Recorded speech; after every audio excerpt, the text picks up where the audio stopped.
Dal Vangelo secondo Marco.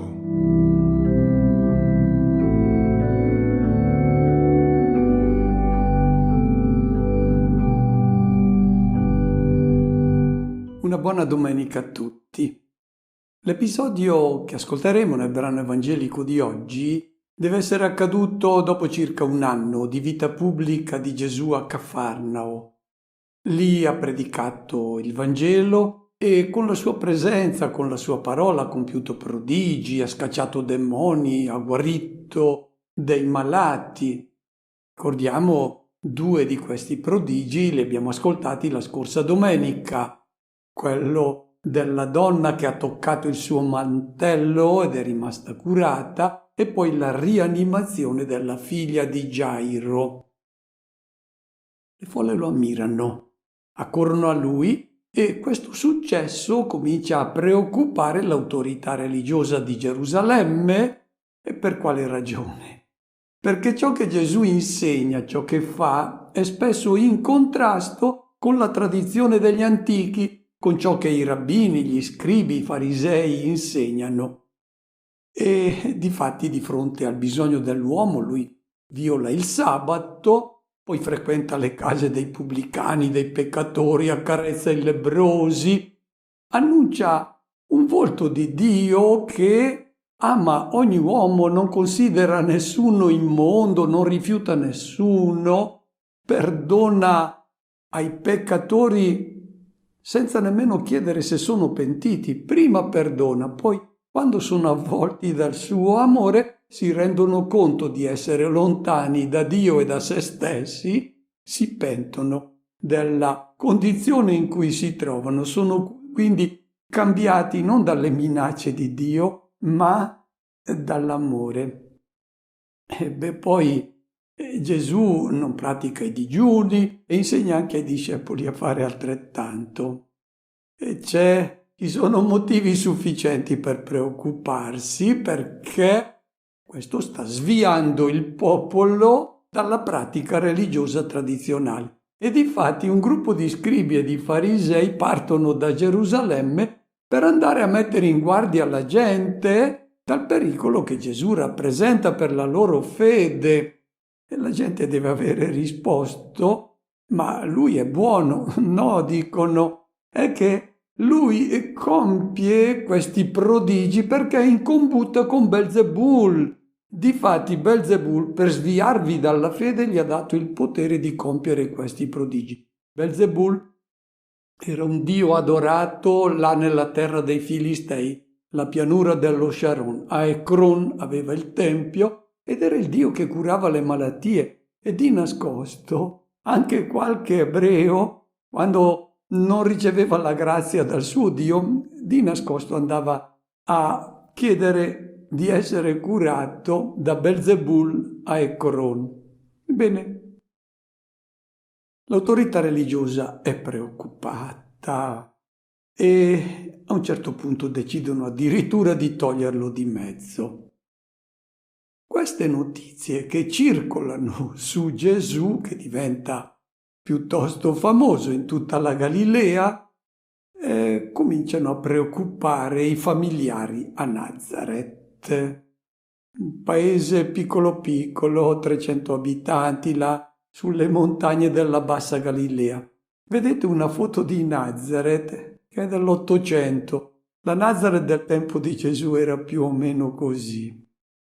Bene, cosa fanno i suoi parenti? Si muovono come si muovono i clan che devono recuperare un loro membro che è in pericolo. Vanno a Cafarnao per prenderlo e riportarlo a casa. Tornano a mani vuote. Gesù non si è lasciato catturare, coinvolgere dalle loro paure e nei loro progetti e fa loro capire che lui ha dato inizio a una nuova famiglia. Non è che rifiuta o rinnega la sua famiglia di origine, ma questa deve dare la sua adesione alla nuova famiglia, è quella di coloro che accolgono la proposta di regno di Dio. È in questo contesto che proprio dopo aver compiuto le 2 guarigioni che abbiamo ascoltato la scorsa domenica, Gesù decide di tornare a Nazareth. Cosa ci va a fare? Non è andato quando sono venuti per catturarlo, ma adesso va di sua spontanea volontà. Non è per fare una visita alla mamma, che forse c'era rimasta un po' male quando non è riuscita a convincerlo a tornare a casa sua.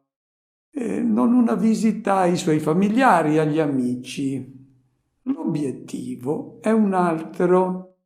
Sentiamo che cosa accade quando lui torna a Nazareth. Gesù partì di là e venne nella sua patria, e i suoi discepoli lo seguirono. Gesù parte da Cafarno. Alle mie spalle voi vedete i campi che si trovano proprio sopra la città di Cafarno, che si estende sul lungolago. Ma vorrei che notaste sullo sfondo l'ultimo verde che voi vedete. Quello è il luogo dove sorgeva Magdala. E poi da Magdala parte la strada, una mulattiera che passa in mezzo a quelle 2 montagne, in mezzo a quella gola, e sale poi fino a Nazareth. Il lago si trova a 200 metri sotto il livello del mare, Nazareth a 500 metri sopra, quindi sono 700 metri di dislivello. La strada è piuttosto lunga, ci vogliono 2 giorni per percorrerla. Bene, notiamo che Gesù non va da solo, va con i discepoli. Ha un obiettivo molto chiaro, intende presentare alla sua famiglia naturale e ai suoi compaesani la nuova famiglia, composta da coloro che gli hanno dato la loro adesione, hanno accolto la proposta di regno di Dio. È composta da Pietro e Andrea, che hanno lasciato le reti, da Giacomo e Giovanni, che hanno lasciato il padre Zebedeo sulla barca, e anche i garzoni, e è composta da Levi, Matteo, che ha lasciato il banco delle imposte. Bene, Gesù e i discepoli partono da Cafarno. Percorrono tutta la pianura di Ghinnossar, costeggiando il lago, e giungono a Magdala. Magdala si chiamava Taricheia. Tarikos è il pesce secco. Era l'attività che rendeva ricca Magdala. Durante la notte Pietro, Andrea, Giacomo e Giovanni pescavano su quel lago, al mattino portavano il pesce a Magdala, lo vendevano, lì veniva essiccato, salato con il sale del Mar Morto, e poi era venduto in tutti i mercati della Galilea, era molto apprezzato.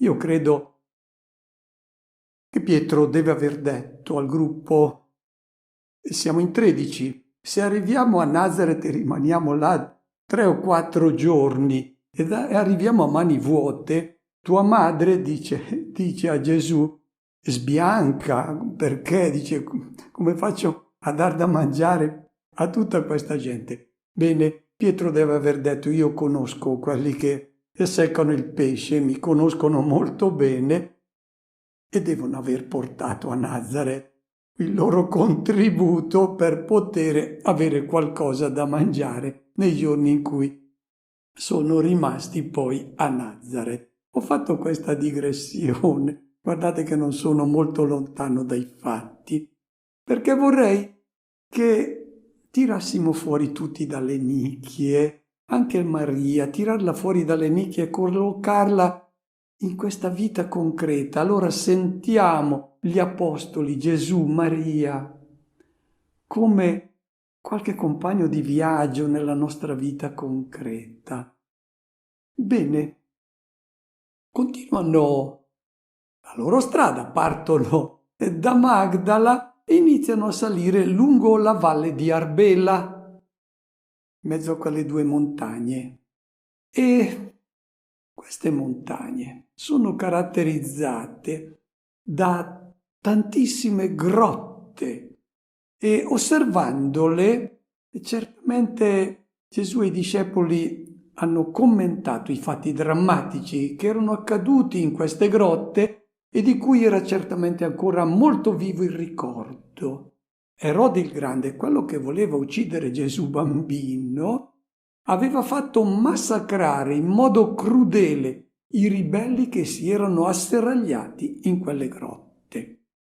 Poi la strada continua sempre in salita, naturalmente, e il nostro brano dice che è venuto nella sua patria, notiamo la finezza, non dice che è tornato a Nazareth, nella sua patria, patris in greco, c'è un fine richiamo al padre, quindi alla tradizione. E il gruppo non arriva in giorno di sabato, qualche giorno prima, e non si accenna che abbia avuto dei dissensi, delle discussioni. Gesù era conosciuto e certamente ben voluto, anche se nel cuore dei suoi compaesani doveva essere presente un certo risentimento nei suoi confronti, perché aveva scelto di cambiare residenza, di compiere prodigi non lì a Nazareth, ma giù a Cafarno. La ragione per cui Gesù aveva fatto questa scelta è facile da intuire, la si coglie in vari testi evangelici. È che Nazareth è un piccolo villaggio sulle montagne. La mentalità è chiusa, refrattaria alle novità, e Gesù voleva capovolgere tutto. La religiosità tradizionale è spesso legata in modo cocciuto a convinzioni arcaiche, e se Gesù fosse rimasto a Nazareth avrebbe fatto un buco nell'acqua. Comunque la reputazione che lui si era fatta a Cafarno era giunta anche agli abitanti di Nazareth. L'accoglienza che gli hanno fatto quando lui è arrivato è stata certamente buona. Maria era felice di rivedere il figlio e certamente in quei giorni si è impegnata affinché tutti si trovassero a loro agio. I problemi sono cominciati nel giorno di sabato, quando, come era solito fare, Gesù è andato nella sinagoga per la celebrazione. Sentiamo cosa è accaduto. Giunto il sabato, si mise a insegnare nella sinagoga e molti, ascoltandolo, rimanevano stupiti. L'incomprensione nei confronti di Gesù non si è manifestata immediatamente non appena lui è arrivato a Nazareth. Dal racconto di Marco risulta che lui ha trascorso alcuni giorni con la mamma, con gli amici, tranquillo. Nessuno ha avuto nulla da ridire sul suo conto, era una persona stimata. Il dissenso è esploso soltanto quando è arrivato il giorno di sabato e lui nella sinagoga ha cominciato a parlare. Dice l'Evangelista che molti ascoltandolo sono rimasti stupiti. E qui è importante capire cosa significa il verbo che c'è nel Vangelo. Il testo originale non dice che sono rimasti meravigliati dalle cose belle che diceva. Non è thaumazein il verbo che viene impiegato, sarebbe la meraviglia, lo stupore. No, il verbo è ekplesso, che significa sono rimasti colpiti, sono rimasti feriti, scioccati da quello che lui diceva. Che cosa li ha feriti? Quindi non meravigliati perché parlava bene, sono rimasti feriti da quello che lui diceva. Non sappiamo che cosa ha predicato, ma certamente lui ha proposto il messaggio che annunciava ovunque, un messaggio che rimetteva in discussione tutta una mentalità tradizionalista, una pratica religiosa ritenuta intangibile, un messaggio predicato dai rabbini e dagli scribi, accolto da tutti come verità assoluta. Gesù rimetteva in causa tutto questo. È chiaro che coloro che si trovavano nella sinagoga sono rimasti scioccati. l'immagine di Dio che lui presentava. Non era il Dio legislatore e poi giudice severo che castigava, puniva coloro che osavano trasgredire i suoi ordini. No, era un Dio che amava ogni uomo, che considerava suoi figli tutti gli uomini, faceva sorgere il suo sole sui cattivi e sui buoni. Questo era inaccettabile per la religiosità tradizionale degli abitanti di Nazaret e di tutto il popolo di Israele, ma soprattutto di queste persone più tradizionaliste che abitavano lì su quelle montagne. Poi l'osservanza dei precetti della Torah. La Torah era una legislazione che doveva essere osservata in tutti i minimi dettagli e Gesù metteva la Torah a servizio dell'uomo. Per il bene dell'uomo il Signore ha dato al suo popolo la Torah e quando ci si rende conto che queste disposizioni non favoriscono la vita e la gioia dell'uomo, vuol dire che la Torah è stata interpretata male. Il sabato a servizio dell'uomo, quando invece ci si rende conto che il sabato non porta al bene dell'uomo, vuol dire che non hai capito, non hai interpretato in modo corretto questa norma che Dio ha dettato. Poi la salvezza riservata ai figli di Abramo. Israele si è sempre ritenuto il popolo eletto in contrapposizione ai pagani e Dio aveva scelto Israele e quindi privilegiato Israele. Gesù dice no, la vocazione di Israele è a servizio dei pagani per portare anche ai pagani le benedizioni di Abramo. Ecco, tutto questo non poteva che ferire l'esclusivismo, la chiusura, la separazione che caratterizzava la mentalità di questo popolo. Tutto questo era rimesso in discussione. Ecco allora la ragione per cui gli abitanti di Nazaret presenti nella sinagoga hanno reagito. Noi equiparati ai pagani, anch'essi figli del Signore come noi, questo poi no, devono aver detto. Ecco, di fronte a queste novità avrebbero dovuto chiedersi: ma è giusto o sbagliato ciò che Gesù fa e ciò che va dicendo? Avrebbero dovuto chiedergli: spiegati meglio. Sentiamo invece quali obiezioni sollevano. Dicevano: da dove gli vengono queste cose? E che sapienza è quella che gli è stata data? E i prodigi come quelli compiuti dalle sue mani? Non è costui il falegname, il figlio di Maria, il fratello di Giacomo, di Ioses, di Giuda, di Simone? E le sue sorelle non stanno qui da noi? Ed era per loro motivo di scandalo. Gli abitanti di Nazaret sono persone buone, pie, praticanti. Purtroppo però hanno paura che vengano rimesse in discussione le loro convinzioni, ciò che hanno sempre fatto e pensato e creduto. Per questo, di fronte alla novità del messaggio di Gesù, sollevano una serie di obiezioni che non sono richieste di chiarimenti, ma servono a svicolare, ad autoconvincersi di essere nel giusto e quindi di non aver bisogno di lasciarsi coinvolgere dal messaggio del Maestro. È esattamente ciò che accade anche oggi, a credenti e a non credenti.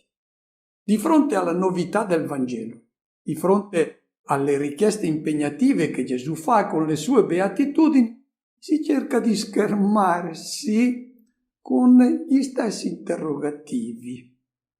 Vediamoli. La prima domanda che pongono: donde vengono queste cose a questo tale? Bene, non dicono a Gesù, questo tale. Da dove vengono queste cose. Lui fa delle cose che attirano l'ammirazione della gente di Cafarnao. L'abbiamo sentito. Ma da dove vengono? Dove attinge la capacità di compiere queste cose prodigiose? La risposta per loro è rassicurante, perché si schermano dalle proposte che lui fa con la sua vita e con le sue parole. Dicono, hanno ragione, l'abbiamo già sentito dagli scribi, dai rabbini, che sono l'autorità religiosa costituita. È una persona inaffidabile, perché è mosso da Belzebul, è in combutta col principe dei demoni. Ecco, che c'entra da dove vengono queste cose? La domanda giusta non è da dove vengono, ma il suo comportamento, la sua vita crea gioia, crea amore, crea pace, armonia fra le persone. Questa era la domanda giusta, non da dove vengono. Anche oggi c'è la stessa obiezione quando ci si trova di fronte a uno che conduce una vita molto evangelica e quindi ti presenta le esigenze del Vangelo. E qualcuno può dire, beh, è un esaltato, è uno di sinistra, di destra, una testa calda, è un eretico, uno che vuol fare l'originale, vuole mettersi in vista. Che c'entra questo? La domanda giusta è: il suo comportamento è evangelico? È bello? È conforme all'umano proposto da Gesù? Questa è la domanda che uno deve porsi e allora è costretto a rimettere in gioco le proprie convinzioni. Forse era un cristiano che si sentiva già a posto, ma da quella proposta di vita che ti viene fatto tu sei rimesso in gioco un'altra volta e questo ti costa. Seconda obiezione: che sapienza è mai questa che è stata data a questo tale? Questo tale è il messaggio qui. Dove l'ha preso? Da dove viene questo messaggio? Non viene dall'autorità religiosa costituita, dalle guide ufficiali, quindi non è affidabile, non è quello tradizionale, quello che abbiamo sempre imparato, ascoltato e che corrisponde anche ai nostri ragionamenti. Dovevano chiedersi non da dove viene questa sapienza, ma è vera o è falsa, è giusta o è sbagliata oggi per il credente. La domanda giusta non è conforme o no a quello che è sempre stato insegnato, a quello che abbiamo preso nel catechismo da bambini. Non è questa la domanda giusta. La domanda giusta è questo nuovo volto di Dio e di uomo che ti viene proposto. È vero oppure no? È conforme al Vangelo oppure no? Questa è la domanda che il credente si deve porre. Quante volte capita di fronte al messaggio evangelico, compreso oggi ciò che non accadeva tanti decenni fa, l'obiezione: ma ci è sempre stato insegnato? No, è vero oppure no questo messaggio? Anche se ti chiede di cambiare modo di pensare. Per il non credente, la domanda giusta dovrebbe essere: il messaggio del Vangelo che io sento è umanizzante oppure no? Non devi chiederti da che pulpito viene la predica. Chiaro, tutti noi desidereremmo che chi annuncia il Vangelo lo incarnasse anche, come ha fatto Gesù di Nazaret, ma comunque è col Vangelo che tu ti devi confrontare, non con la vita di qualche prete o di qualche cristiano. Non cercare scuse, non sollevare delle obiezioni per schermarti da questa proposta che tu ti rendi conto è bella, sempre per il non credente, la proposta di vita donata, fatta da Gesù, è più o meno conforme alla tua identità di uomo. Intendo dire, chi è più uomo? Chi vive pensando in ogni momento al proprio tornaconto, a fare ciò che gli piace, oppure chi agisce pensando al bene, alla vita del fratello, chi vuole che sia felice anche chi gli è nemico, chi gli ha fatto del male? Chi è più uomo? Questa è la domanda giusta che ti devi porre tu non credente. Il modo di vivere la sessualità, la famiglia monogamica, l'amore coniugale incondizionato è più o meno degno dell'uomo? Queste sono le domande giuste, non da dove vengono. E poi questi prodigi compiuti dalle sue mani. Non è questo tale il carpentiere, sempre questo tale.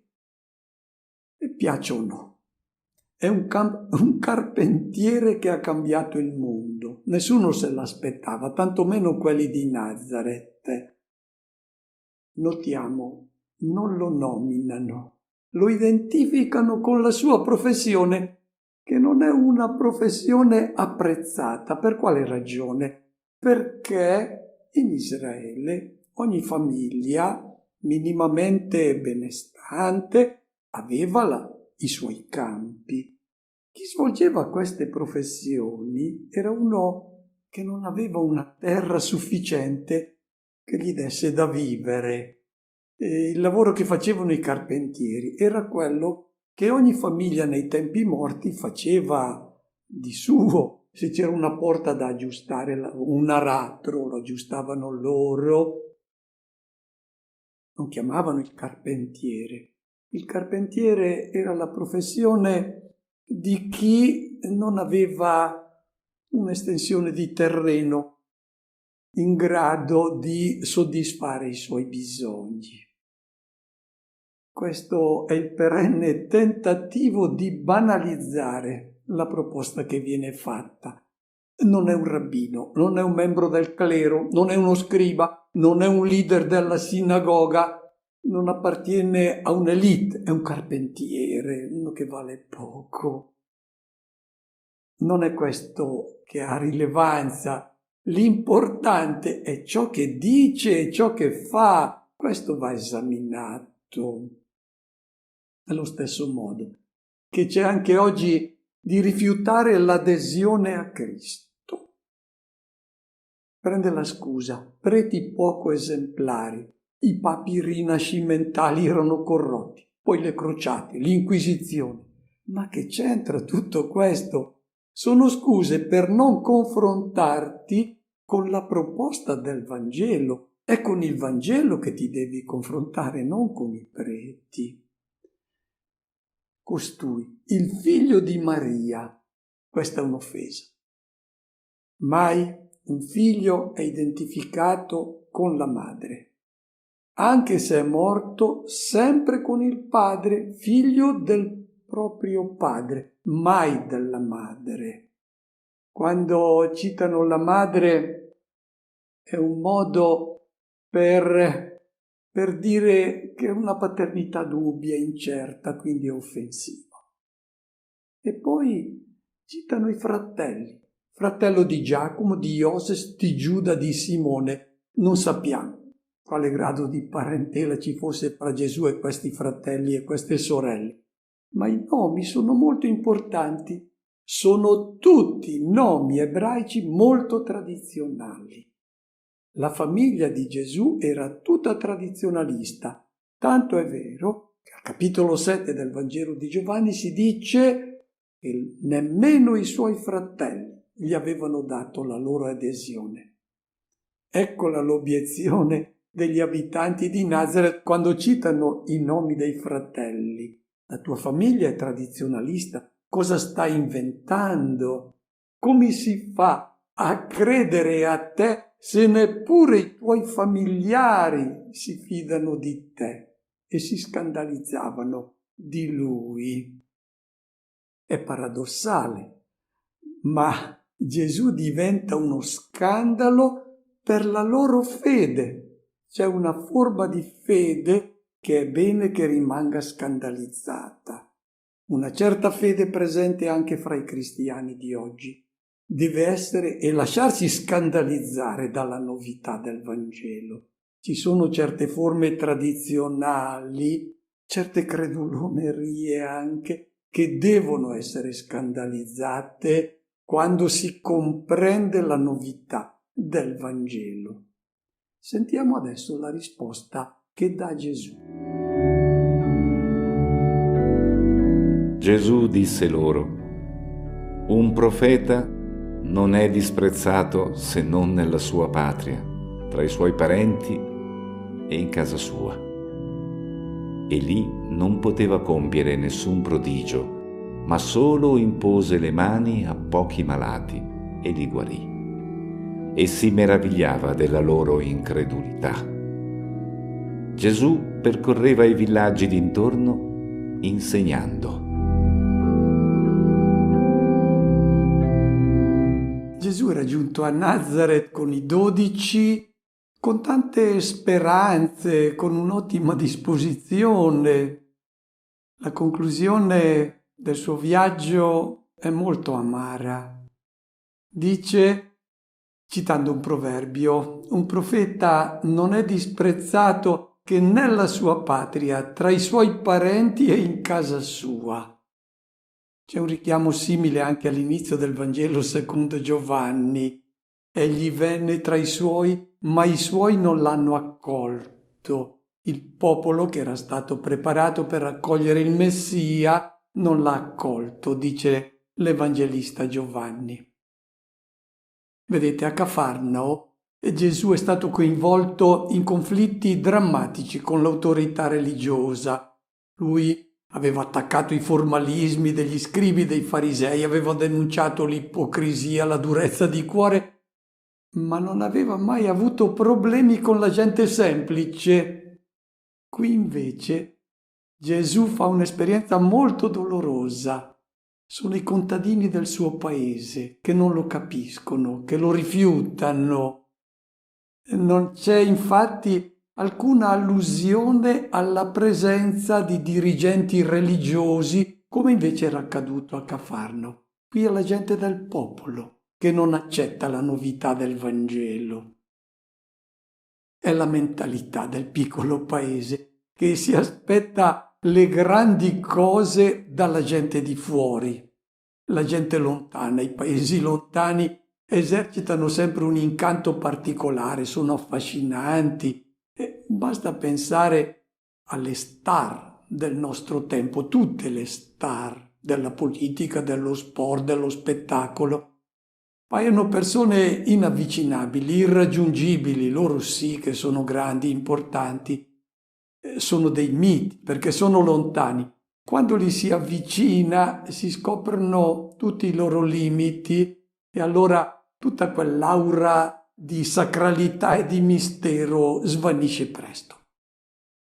E Gesù non ha potuto operare nessun prodigio, ma solo ha imposto le mani a pochi malati e li ha guariti.